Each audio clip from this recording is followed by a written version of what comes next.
Мирный вопрос, вопросы здравоохранения, но Russia Ukraine শান্তি আলোচনার তোড়জোড় যখন চলছে তখনই মস্কোতে হামলার দুরভিসন্ধি আঁটছিল ইউক্রেন।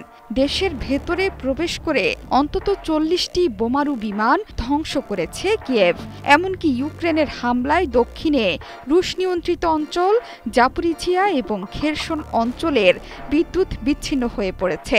এটি ইউরোপের বৃহত্তম পারমাণবিক কেন্দ্র, যা ২০২২ সালের ফেব্রুয়ারিতে মস্কোর ইউক্রেন আক্রমণের কয়েক সপ্তাহ পরে দখল করে নেয় রাশিয়া। হঠাৎ করে এত শক্তি কোথা থেকে পেল ইউক্রেন, সেটি নিয়ে চলছে বিচার বিশ্লেষণ। তাহলে কি এই শান্তি আলোচনা ভেস্তে দিতে চাইছে কোনো একটি পক্ষ? আগে থেকেই ইউক্রেনের পেছনে কলকাঠি নাড়ছে পশ্চিমাদের সামরিক জোট ন্যাটো। দুই দেশের সংঘাতে ইউক্রেনের লুহানস্ক, দোনেস্ক, খেরসন, জাপোরিজিয়া এবং ক্রিমিয়ার দখল নিয়েছেন রুশ প্রেসিডেন্ট ভ্লাদিমির পুতিন।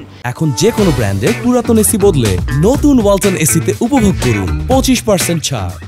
শান্তি আলোচনা অনুষ্ঠিত হলে এসব অঞ্চল চিরতরে হারাবে ইউক্রেন, কারণ শান্তি আলোচনার শর্ত হিসেবে রুশ নিয়ন্ত্রিত অঞ্চলগুলো নিজেদের দখলে নিয়ে নেবে রাশিয়া। পাশাপাশি চুক্তির শর্ত হিসেবে ইউক্রেনের দুষ্প্রাপ্য খনিজ হয়ে যাবে মার্কিন প্রেসিডেন্ট ডোনাল্ড ট্রাম্পের।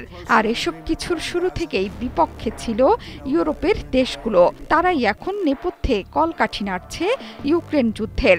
শান্তি ভেস্তে দিতে এই সংঘাতকে কঠিন পথে নিয়ে যাচ্ছে ন্যাটো।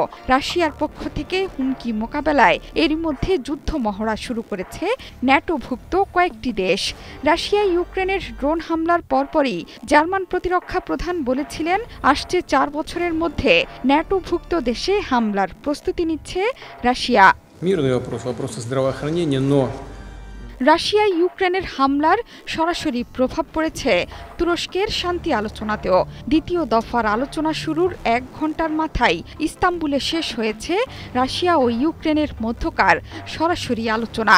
বৈঠক শুরু হতে বিলম্ব হয়েছে প্রায় ২ ঘণ্টা, কিন্তু সমাপ্তি হয় তারও কম সময়ে, অর্থাৎ ১ ঘণ্টায়। বৈঠকের শুরু থেকেই ক্ষুব্ধ ছিল রাশিয়ার প্রতিনিধিরা। বৈঠকে শুধুমাত্র নতুন করে যুদ্ধবন্দী বিনিময় এবং প্রায় ১২,০০০ নিহত সেনার মরদেহ হস্তান্তরের বিষয়ে রাজি হয়েছে রাশিয়া ও ইউক্রেন। তবে তুরস্ক জানিয়েছে দুই পক্ষের মধ্যে দীর্ঘমেয়াদী শান্তি চুক্তি ও যুদ্ধবিরতি নিয়ে আলোচনা চলবে, যদিও দুই পক্ষের দৃষ্টিভঙ্গি এখনও সম্পূর্ণ বিপরীতমুখী। সবকিছু যখন জটিল রূপ ধারণ করেছে, ঠিক তখনই মার্কিন প্রেসিডেন্ট ডোনাল্ড ট্রাম্প ইউক্রেন এবং রাশিয়ার প্রেসিডেন্টের সঙ্গে তুরস্কে বৈঠকে বসতে আগ্রহী বলে জানিয়েছে হোয়াইট হাউস। সোমবারের শান্তি আলোচনায় যুদ্ধবিরতি নিয়ে কোনো অগ্রগতি না হওয়ার প্রেক্ষাপটে এই আগ্রহ প্রকাশ করেছেন ট্রাম্প। এই বৈঠকে ইউক্রেনের প্রেসিডেন্ট ভলোদিমির জেলেনস্কি আগ্রহ প্রকাশ করলেও এখনও সম্মত হননি রুশ president Vladimir Putin. Zohra Chowdhury সেতু, ৭১।